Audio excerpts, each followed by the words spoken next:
ആദ്യമായിട്ട് ഏതൊന്നും തൊട്ടെന്നുള്ള മൂവി കണ്ടിട്ടില്ലായിരിക്കും നമ്മളെല്ലാവരും.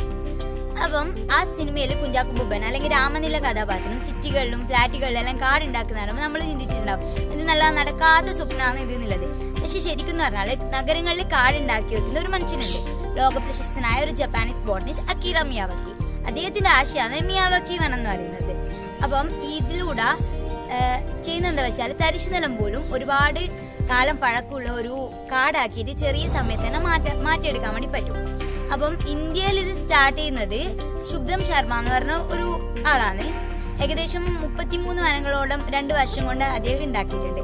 കേരളത്തിൽ ഇത് ട്രിവാൻഡ്രം ചാരിറ്റബിൾ സൊസൈറ്റി സെക്രട്ടറി ചെറിയ മാത്യു ആണ് ഇതിന്റെ തുടക്കം കുറിക്കുന്നത്. കേരളത്തില് കനകക്കുന്നിൽ ഒരു 3 സെന്റ് സ്ഥലത്ത് ഒരു കുഞ്ഞി കാടുണ്ടാക്കിയതോടെയാണ് കേരളത്തിൽ ഇത് സ്റ്റാർട്ട് ചെയ്യുന്നത്. ഏകദേശം 4 മിയാവാക്കി വനങ്ങളിൽ 3 ട്രിവാൻഡ്രത്തുമായിട്ട് കേരളത്തിൽ ഉണ്ടാക്കിയിട്ടുണ്ട്. അപ്പൊ ഇതിന്റെ ഉദ്ദേശം എന്ന് വെച്ചാൽ അറ്റ്മോസ്ഫിയറിക് ടെമ്പറേച്ചർ കുറക്കുക, അതുപോലെ പൊല്യൂഷൻ കുറക്കുക, ഓക്സിജന്റെ ലെവല് നമ്മളെ ഇവിടെ ഇൻക്രീസ് ചെയ്യുക, അതെല്ലാം ഇതിന്റെ ഒരു ഉദ്ദേശം എന്ന് പറയുന്നത്.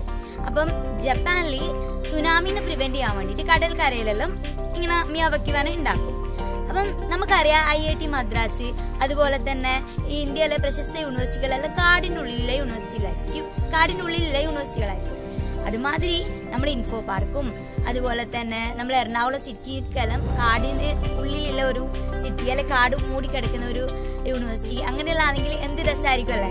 അപ്പൊ വീടിന് മുറ്റത്ത് ഒരു പച്ചക്കറി തോട്ടം എന്ന് പറയുന്ന മാതിരി വീടിന് ചുറ്റും ഒരു മിയാവാക്കി വനം ഒരു പദ്ധതി നമ്മൾ ഇനി മുതൽ തുടങ്ങുകയാണെങ്കിൽ അത് നമുക്ക് പ്രകൃതിക്ക് വേണ്ടി ചെയ്യാൻ പറ്റുന്ന ഒരു കുഞ്ഞു കാര്യമായിരിക്കും.